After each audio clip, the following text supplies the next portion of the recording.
تو یہ بڑا جدید پڑھا لکھا طبقہ جو ہے یہ تو بائیں ہاتھ سے پانی پیتا ہے، یہ فیشن سمجھتے ہیں۔ یاد رکھو نبی کریم علیہ السلام نے فرمایا بائیں ہاتھ سے کھانا اور پینا یہ شیطان کا کام ہے، اور مومن کا کام یہ ہے کہ وہ دائیں ہاتھ سے کھاتا اور دائیں ہاتھ سے، ایک تو یہ بائیں سے بوتل پکڑیں گے پیئیں گے اور گپے ہانکیں گے، اور دوسرا یہ کہ یہ پانی کھڑے ہو کر پیتے ہیں، یہ بھی خلاف سنت ہے۔ سارے پانی بیٹھ کر پینے چاہیے، لیکن دو پانی ایسے ہیں ان کو کھڑے ہو کر پینا نبی کریم علیہ السلام کی سنت ہے۔ مثلا کوئی حج کرنے کے لیے گیا ہے، عمرہ کرنے کے لیے گیا ہے، وہ آب زمزم لایا، تو آب زمزم کھڑے ہو کر پینا نبی کریم کی سنت ہے۔ کیوں؟ حکیم لوگ، ڈاکٹر لوگ یہ کہتے ہیں کہ جو پانی کھڑے ہو کر پیا جائے وہ سارے جسم میں سرات کر جاتا ہے، کیونکہ آب زمزم برکت والا پانی ہے، اس لیے حکم یہ کہ کھڑے ہو کر پی لو تاکہ برکت تمہارے سارے جسم میں سرات کر دے۔ اور دوسرا پانی، آپ نے برتن میں وضو کے لیے پانی ڈالا ہے، وضو کر لیا ہے، کچھ پانی بچ گیا ہے، نبی کریم علیہ السلام نے فرمایا وہ جو پانی بچ گیا کھڑے ہو کر پیو، اگر کھڑے ہو کر پیو گے تو کئی بیماریوں کا خود بخود علاج ہو جائے گا۔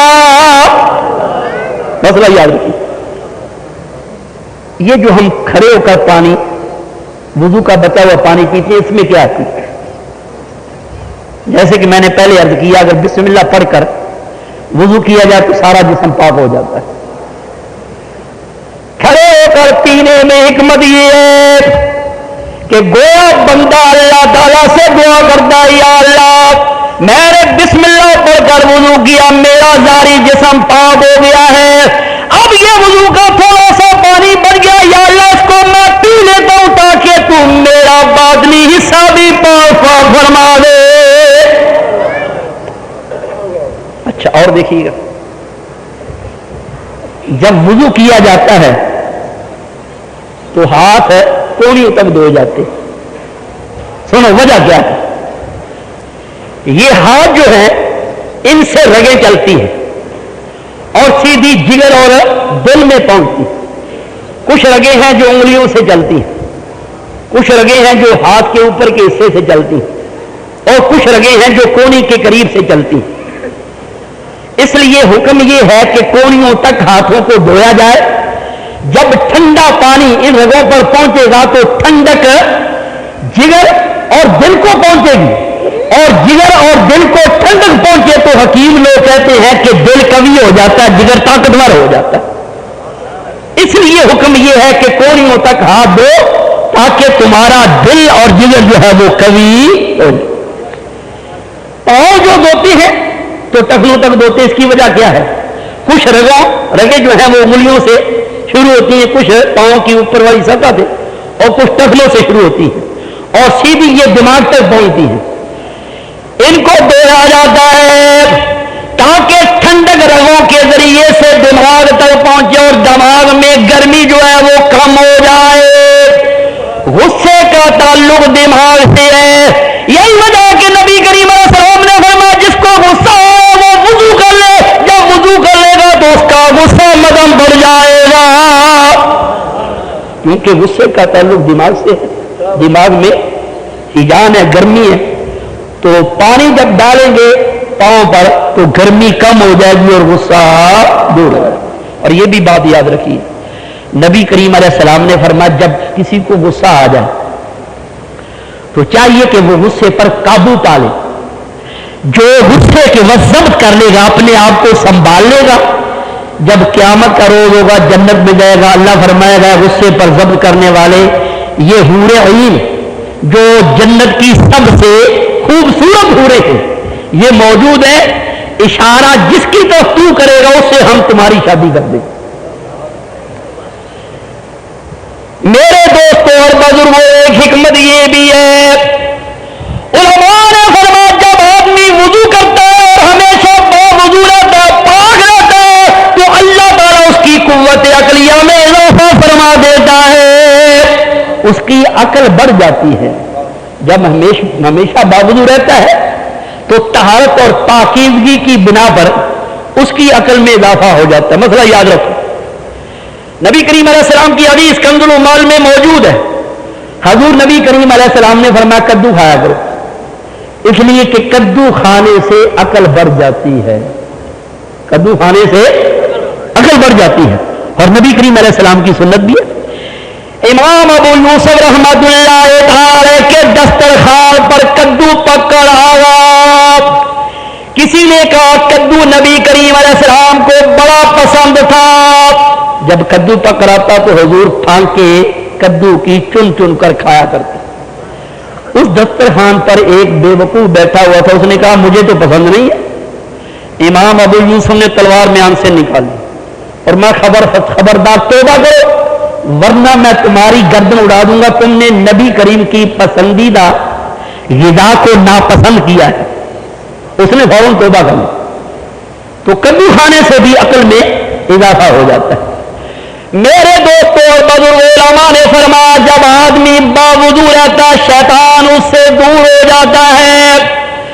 جب باوضو رہنے والے سے شیطان دور ہو جاتا تو اللہ تعالیٰ کے فرشتے قریب آ جاتے ہیں.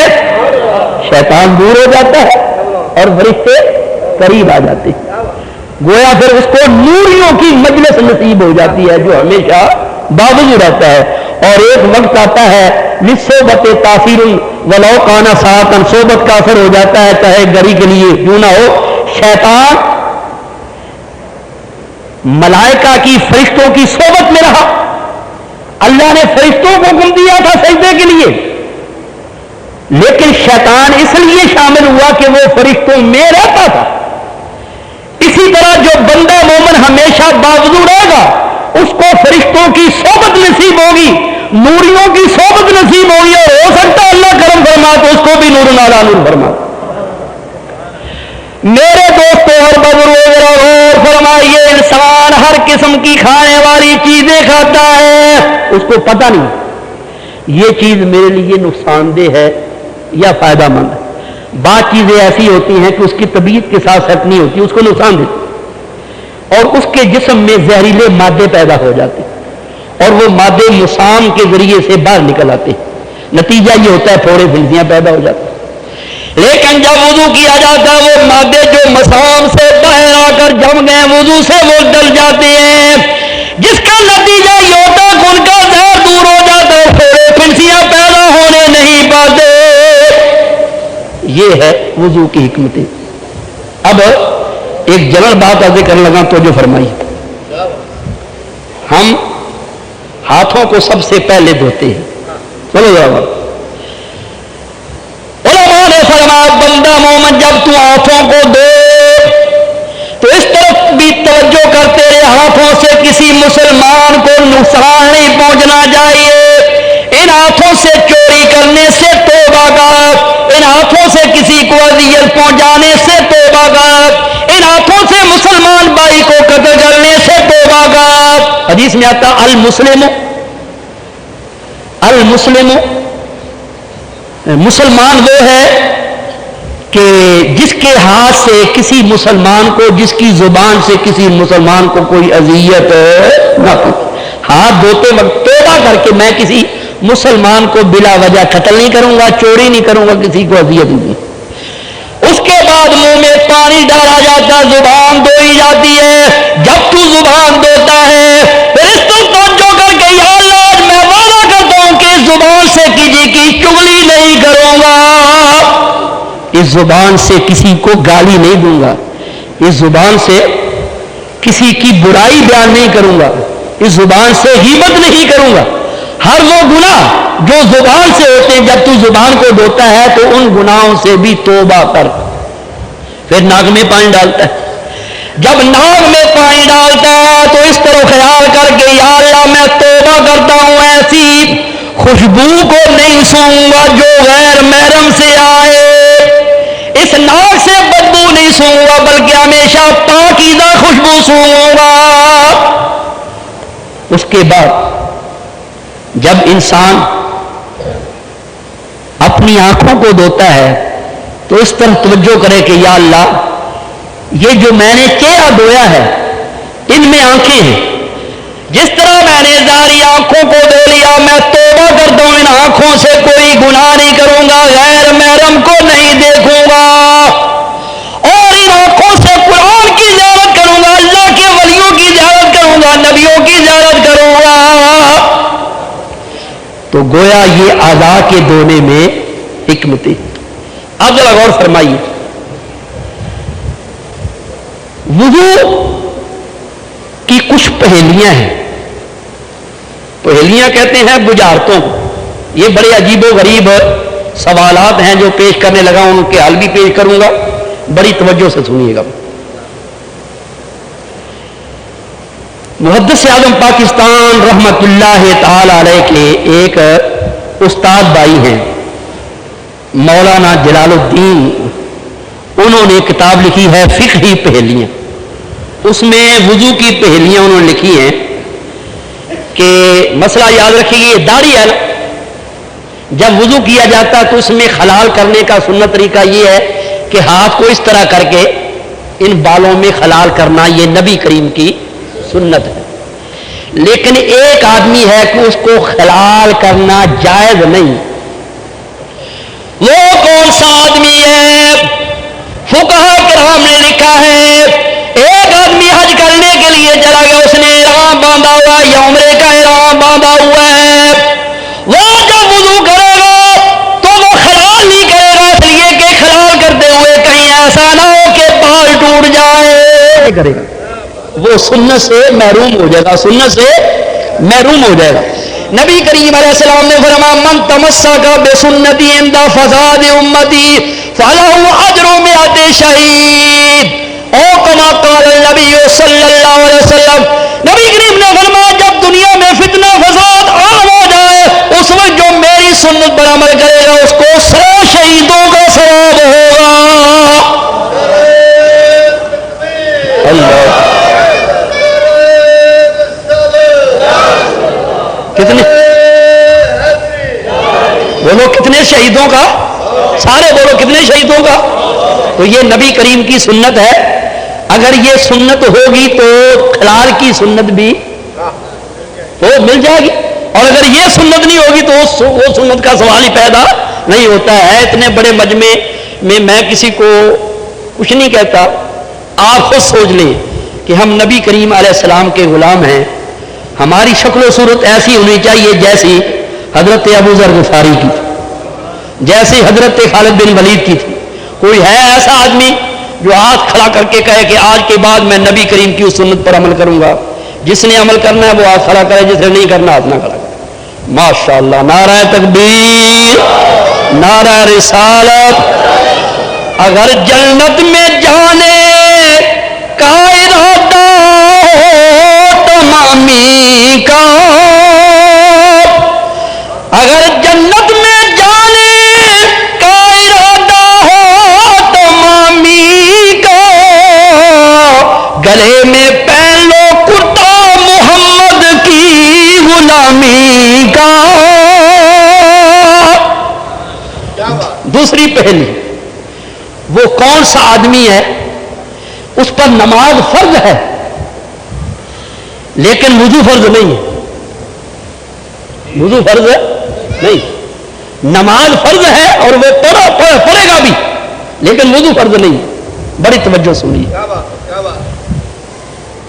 وہ آدمی ایسا ہے کہ اس کے بازو دونوں کونیوں سمیت کٹے ہوئے اور اس کے دونوں پاؤں ٹخنوں سمیت کٹے ہوئے اور اس کا چہرہ زخمی ہے۔ جب ہاتھ نہیں ہے تو مسح بھی نہیں کرے گا، جب ہاتھ نہیں ہے تو پاؤں کیسے دے گا؟ پاؤں بھی کٹے ہوئے ہیں اور چہرہ زخمی ہے، لہذا ایسا آدمی بغیر وضو کے نماز پڑھ لے گا تو اس کی نماز صحیح ہو جائے گی، اس پر وضو فرض نہیں۔ اچھا، وضو کن کن امور کے لیے فرض ہے؟ نماز پڑھنی ہے، نماز جنازہ پڑھنی ہے، قرآن پڑھنا، پہلے وضو کرنا فرض ہے۔ وضو کب واجب ہے؟ کعبہ کا طواف کرنے کے لیے وضو کرنا واجب ہے، وضو سنت بھی ہے۔ کب؟ کھانا بسم اللہ، پہلے وضو کر لو، یہ نبی کریم علیہ السلام کی سنت ہے. اور رات کو سونا ہے وضو کر لو، یہ مستحب ہے. سنو بھی بڑی توجہ سے. ایک آدمی، ایک انسان اللہ نے ایسا پیدا فرمایا ہے، وہ رات کو چاہے خراٹے بھر کر نیند کرے، اس کا وضو نہیں ٹوٹتا. اس کا وضو، وہ سویا ہوا ہے، خراٹے آ رہے، وضو نہیں ٹوٹا. وہ کون سا آدمی ہے؟ وہ اللہ کا نبی ہے. وہ اللہ کا نبی سو جائے تو وضو ٹوٹتا. حضرت عائشہ صدیقہ رضی اللہ تعالیٰ عنہا نے عرض کی، یا رسول اللہ آپ سوئے ہوئے تھے، آپ کے خراٹوں کی آواز میں نے سنی ہے اور بغیر وضو کے آپ نے نماز پڑھنا شروع کر دی ہے. نبی کریم علیہ السلام نے فرمایا، عائشہ نیند جو اللہ تعالیٰ کے نبیوں کا وضو نہیں توڑتی. اچھا، ایک آدمی نے وضو کرنا ہے لیکن اس کے لیے پاؤں دھونے ضروری نہیں ہے. اللہ کے پاؤں دھونے فرض ہے. بولو، پاؤں دھونے فرض ہے. وضو کر رہا ہے، پاؤں دھونے ضروری نہیں ہے اور اس نے دھوئے بھی نہیں، نماز پڑھ لی، نماز درست ہوگی. وہ کون سا آدمی؟ سنو بھائی، وہ آدمی وہ ہے کہ نبی کریم علیہ السلام نے فرمایا، اگر وضو کر کے موزے پہن لیے جائیں، اگر وہ مقیم ہو تو 24 گھنٹے کے لیے وہ موزوں پر مسح کر لے. مسح کا مطلب یہ ہے کہ دائیں پاؤں کا مسح کرنا ہے تو ان 3 انگلیوں کو تر کر کے انگلیوں سے کھینچتا ہوا یہ پنڈلی تک آ جائے، اور ادھر کا پاؤں جو ہے ادھر کی 3 انگلیوں سے تر کر کے، انگلیوں کو تر کر کے انگلیوں سے یہ ٹانگ کی طرف آ جائے. تو وہ اگر مقیم ہے تو 24 گھنٹے تک اس پر مسح کر سکتا ہے، اس کا پاؤں دھونا ضروری نہیں ہے. اور اگر مسافر ہے تو 3 دن تک وہ اس پر مسح کر سکتا ہے، اس کا پاؤں دھونا ضروری نہیں. تو یہ پہلیاں تھیں وضو کی. اب ذرا غور فرمائیے گا، تیمم کرنا ہے، کب تیمم کیا جائے گا؟ چلو بڑی توجہ. ایک آدمی بیمار ہے، تجربہ کار متقی پرہیزگار حکیم اور ڈاکٹر نے کہہ دیا ہے اگر تو وضو کرے گا تو تیری بیماری زیادہ ہو جائے گی، تو پھر وہ وضو نہ کرے بلکہ تیمم کر لے. ایک دوسری صورت یہ ہے کہ جہاں اس نے نماز پڑھنی ہے چاروں طرف 1 میل تک پانی نہیں ملتا، اس نے تلاش بھی کیا، پانی نہیں ملتا، تو اس کے لیے بھی حکم یہ ہے کہ وہ مٹی سے تیمم کر لے. اور اگر پانی موجود ہے لیکن وہاں دشمن ہے، سانپ ہے، شیر ہے، یا اس کا کوئی انسان دشمن ہے، وہاں جائے گا تو جان کا خطرہ ہے، تو بھی تیمم کر لے، وہاں نہ جائے. اور اگر جنگل میں ہے، کنواں ہے، کنویں پر ڈوری نہیں ہے اور کوئی بالٹی وغیرہ یا گڑا وغیرہ نہیں ہے جس سے پانی نکال سکے، تو بھی تیمم کر لے. یا کسی ایسے ملک میں موجود ہے جہاں پانی تو ہے لیکن تھوڑا وہ قیمتاً بک رہا ہے اور اس کے بعد اس نے پیسے نہیں ہے، تو بھی اس کے لیے حکم ہے کہ وہ پانی سے تیمم کر لے. اچھا، ایک آدمی ایسا ہے وہ ریل پر بیٹھا ہوا، ریل سے نیچے اترا وضو کے لیے، اب ریل چلنے لگی تو وہ جلدی سے مٹی سے تیمم کر سکتا ہے، وضو نہیں کر سکا تو تیمم کر لے. ریل میں بھی پانی موجود نہیں تو اس کو چاہیے کہ وضو کر لے. ایک آدمی نماز عید پڑھنے کے لیے آیا ہے، جماعت کھڑی ہو گئی ہے، اگر وہ وضو کرنے لگ جائے تو نماز فوت ہو جائے گی. اس کے لیے حکم یہ ہے کہ جلدی سے تیمم کر لے، جماعت میں شامل ہو جائے. ایک آدمی نماز جنازہ پڑھنے آیا ہے، نماز جنازہ ختم ہونے کو ہے، اگر وہ وضو کرے گا تو نماز جنازہ فوت ہو جائے گی، لیکن اس میں شرط یہ ہے کہ وہ جنازہ پڑھنے والا غیر ولی ہو، ولی نہ ہو. اس لیے کہ ولی چاہے وضو میں جتنی دیر لگائے، ولی کے بغیر تو نماز جنازہ شروع نہیں ہوگی. غیر ولی جو ہے وہ اگر دیکھے کہ نماز فوت ہو رہی ہے تو جلدی سے تیمم کر کے ساتھ مل جائے۔ میرے دوستوں اور بزرگوں، تیمم کیسے کرنا سنو۔ یہ ہاتھوں کی انگلیوں کو بالکل سیدھا کھول لو اور زمین پر اس طرح مارے تاکہ خاک ہاتھوں کو لگ جائے، پھر اس طرح کر کے جھاڑ دو اور چہرے پر اس طرح پھرو کہ چہرے کا کوئی حصہ مسح کے بغیر نہ رہ جائے، پھر ہاتھ مارو اور جھاڑ کر اس طرح اس ہاتھ کو پشت کی طرف سے لاؤ اور پیٹ کی طرف سے واپس لے جاؤ، اسی طرح اس ہاتھ کو پشت کی طرف سے لاؤ اور پیٹ کی طرف سے واپس لے جاؤ۔ اور تیمم کے 3 فرض ہیں، سنو، نیت، دوسرا چہرے کا مسح اور تیسرا ہاتھوں کا مسح۔ اور موضع پر مسح کرنا تو اس کے 2 فرض ہیں، ایک یہ کہ پشت پر کیا جائے اور دوسرا یہ کہ کم از کم 3 انگلیاں تر کر کے مسح کیا جائے۔ یہ وضو، تیمم اور موضع کے چند مسائل میں نے بیان کیے ہیں، مسائل یاد بھی رکھا کرو۔ آئندہ خیال یہ تھا کہ اذان اور الصلاۃ والسلام علیکہ یا رسول اللہ پر بحث ہوگی، لیکن چونکہ یہ مہینہ آ گیا ہے جمادی الثانی کا، جس میں حضرت سیدنا صدیق اکبر رضی اللہ تعالیٰ عنہ کا وصال ہوا، لہذا اس مہینے میں آئندہ جتنے بھی جمعے آئیں گے صرف سیدنا صدیق اکبر رضی اللہ تعالیٰ عنہ کے حالات بیان کیے جائیں گے، اور اس سے اگلا مہینہ جو آئے گا وہ معراج النبی کا ہوگا، اس میں معراج واقعہ معراج بیان ہوگا، اور انشاءاللہ تبارک تعالیٰ پھر وقت ملا تو پھر اذان سے شروع کریں گے نماز، اور اس طرح پھر دوسرے مسائل انشاءاللہ تبارک تعالیٰ پیش کی جائیں گے۔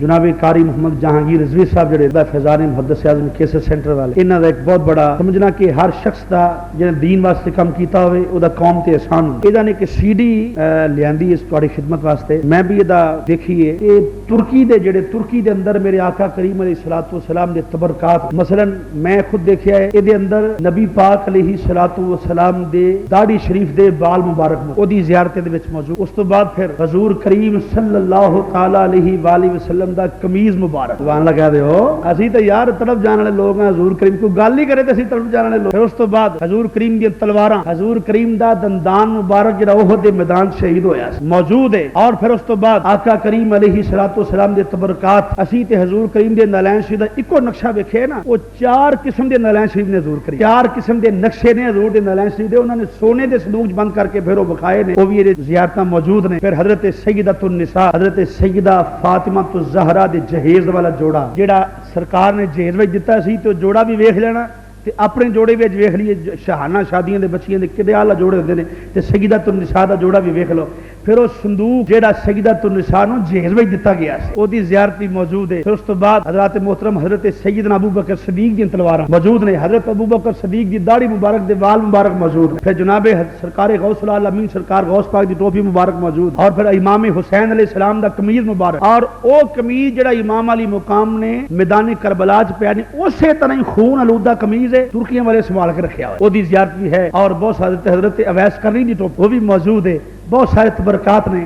یہ سیڑھیاں لے کے انہیں لازمی طور تے میں چونکہ صرف اس واسطے کہ تسی لوگ این ممکن ہے کوئی لا کے دیکھے او دے دل وچ میرے نبی دا نقشے کفے پاٹ نقش ہو جائے، بس یہ نہیں بات ہے، پتہ نہیں کدے دل دی دنیا بدل جائے۔ حضرات لے کے آئے نے انہیں سیڑھیاں حضرت امام اعظم رحمۃ اللہ دی قمیض مبارک بھی، اور بھی بڑے تبرکات نے۔ کان سماعت فرما لو کہ ہر جمعۃ المبارک دی مکمل خطاب دی کیسٹ مکتبہ فیضان محدث اعظم کیسر سینٹر لے جامع رضوی ارشد مارکیٹ جھنگ بازار فیصل آباد تو قاری علامہ محمد جہانگیر صاحب رضوی میرے پیر بھائی بھی نے پڑھتے ہیں ہر جمعۃ المبارک، اس واسطے انہاں دے کول تسی کیسٹ لے لیا کرو اور اپنے گھراں دی نعمت دینا چاہتا ہے، لیکن اس کے اختیار میں نہیں ہے کہ کسی کو نعمت دے دے، یا وہ کنجوس ہے، نعمت تو ہے لیکن دینا نہیں چاہتا، یا جس کو دینا چاہتا ہے وہ لینے کا اہل نہیں ہے، اس میں قابلیت اور لیاقت نہیں ہے، یا جس کو دینا چاہتا ہے اس سے بڑھ کر کوئی اور محبوب ہے، اس لیے اس کو دینا چاہتا ہے۔ اعلیٰ فرماتے ہیں کہ اللہ منعم حقیقی ہے سوائے ایک کمال کے، باقی سب اس کے اختیار میں۔ اللہ تعالیٰ ارشاد فرماتا ہے ان اللہ علی کل شیء شيء قدير. اللہ ہر بات پر قادر ہے. لیکن یہ بات یاد رکھیے، بعض ہمارے مخالفین اس آیت کو پیش کر کے کہتے ہیں کہ اگر اللہ چاہے تو ایک آن میں کروڑوں محمد پیدا کر سکتا ہے. ہم کہتے ہیں بے شک اللہ قادر ہے، لیکن ممکنات پر قادر ہے، ناممکن امور پر قادر ہے. مثلا دوسرا اللہ پیدا کرنا یہ ممکن نہیں، اللہ اس بات پر قادر نہیں ہے کہ دوسرا خدا پیدا کرے. اسی طرح اللہ اس بات پر بھی قادر نہیں ہے کہ دوسرا محمد صلی اللہ علیہ وسلم پیدا کر دے. کیوں؟ وجہ کیا ہے؟ اللہ تعالیٰ ارشاد فرماتا ہے ما کان محمد ابا احد من رجالکم ولکن رسول اللہ وخاتم النبیین. اللہ ارشاد فرماتا ہے میرا محبوب محمد صلی اللہ علیہ وسلم تم میں سے کسی مرد کا باپ نہیں، وہ اللہ کا رسول ہے اور تمام نبیوں کا خاتم ہے، تمام نبیوں کے بعد میں آنے والا، اس کے بعد کوئی نبی. اگر یہ مان لیا جائے کہ اللہ تعالیٰ اور محمد پیدا کر سکتا ہے، اگر وہ اور محمد پیدا کر دے تو یہ جو اللہ نے فرمایا کہ محمد مصطفیٰ آخری نبی ہے، تو جب اور آ جائے گا تو حضور آخری نبی نہیں رہیں گے، اور جب آخری نبی نہیں رہیں گے تو اللہ کا کلام جھوٹا ہو جائے گا، جس کا کلام جھوٹا ہو جائے وہ خدا نہیں ہو سکتا، جو خدا ہوگا اس کا کلام جھوٹا نہیں ہوگا. اللہ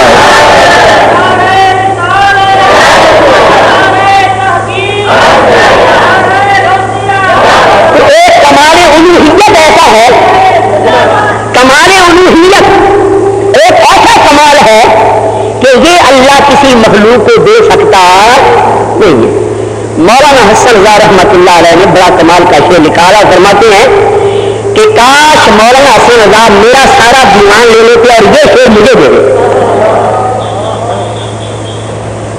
فرماتے ہیں خدا کرنا ہوتا جو تحت مشیت، اگر اللہ تعالیٰ حضور کو خدا کر سکتا، خدا بنا سکتا، خدا کرنا ہوتا جو تحت مشیت، خدا ہو کے آتا وہ بندہ خدا کا، خدا ہو کے آتا وہ بندہ خدا کا.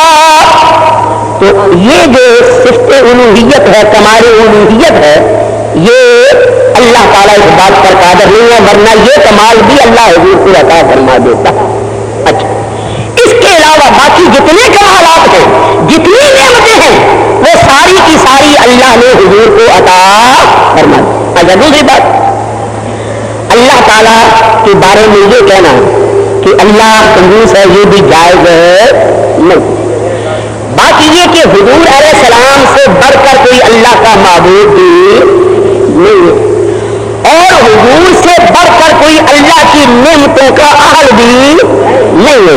اس لیے جتنی اللہ کی نعمتیں ہیں اور جتنے کمالات ہیں وہ اللہ نے سارے کے سارے حضور کو عطا کری. مولانا جلیل الرحمان قادری کا شعر فرماتے ہیں یا رسول اللہ،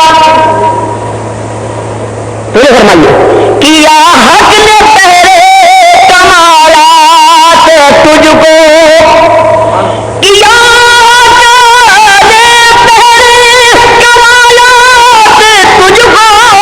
نہ پایا کسی نے کنارا تمہارا، نہ پایا کسی نے کنارا تمہارا.